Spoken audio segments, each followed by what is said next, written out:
Guno gwe mulundi ogwokubiri ng'ekibiina ki National Unity Platform kifulumya abayizi ababanguddwa mu by'obukulembeze ku ssomero eryatandikibwawo ekibiina kino ku kitebe kyakyo e Kamwokya. Abayizi bano babadde basomera mu mitendera esatu omuli abakulembeze abalina obuyigirize obw'enjawulo okukosa abavubuka b'ekibiina kino abamanyiddwa nga ba foot soldiers era nga bano bonna baweereddwa satifikeeti.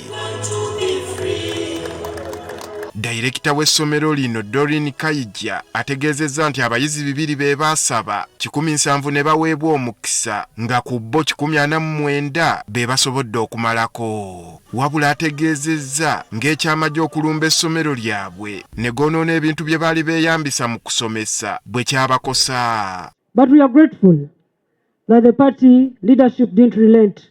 They continued to offer in support to see that there is continuity of that school. Kayija mumativu nti ababanguddwa bakuwa obukulembeze ggwanga lye bwetaaga. I want to appreciate your full efforts that you've put in, not for just yourselves, but to see that this country can at one point have the best of leaders that we deserve to have. Akulira NUP Robert Kyagulanyi Ssentamu atenderezza ebibala ebivudde mu ssomero lino. Abaana abageta basooka ku complaininga kwemulugunya nti pada ate ekifo kyaffe tubadde tupoera naffe obadde tuyigirizamu olwo actually ate kati okiwadde bano ba actually bennyini. Mu kubaddamu nabagamba ngezaako okusembeza kumanya gye muli.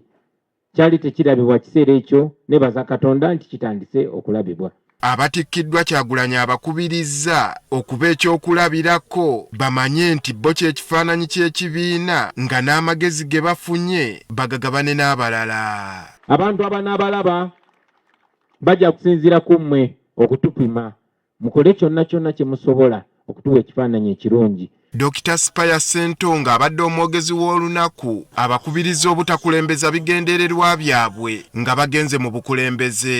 Nemufa abamala gakyukakyuka mulimu abalowoozesa abantu nti bannabyabufuzi zonna mbwa. Ebyobufuzi tebigenda kuddamu kuntwala kuba omuntu gw'oyiirawo omubiri. Ekyo kigambo kye nkozesezza kyantama n'okuwulira. Era ndowooza ku luno tewali azze ng'asuubiza okuyiirawo munno omubiri. Ono abasabye okuba abeegendereza mu nkola yaabwe ey'emirimu naddala nga beewala ebikolwa ebibaweebuula.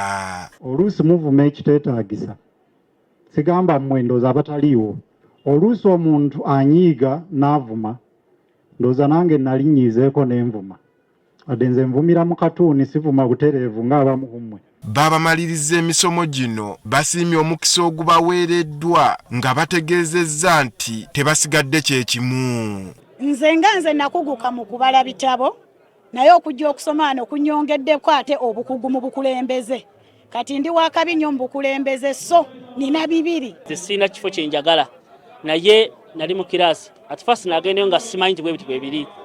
Naye twatuuka ng'osoma ku byafaayo by'eggwanga lye ebimu bye taafuna budde okubinnyikiza nga tukyasoma. Nebaza omwami era nsaba abaami bonna abali eyo wabweru nti mulekere abakazi chansi abalina obusobozi obw'okukulembera nga nze bakoloogo nga Mukama ye mubeezi waffe. Ku ludda olulala ssentebe wa kampeyini ey'okusonda ssente yalangiriddwa ekibiina ki NUP ku bbalaza ya sabbiiti eno Ronald Balimwezo ategeezezza nti bwe butuukidde olunaku olwaleero ng'ensimbi ezisoba mu kawumbi kamu n'obukadde 700 ze zaakakuŋŋaanyizibwa okuva mu bantu ab'enjawulo ku kudduukirira kampeyini z'akalulu akajja.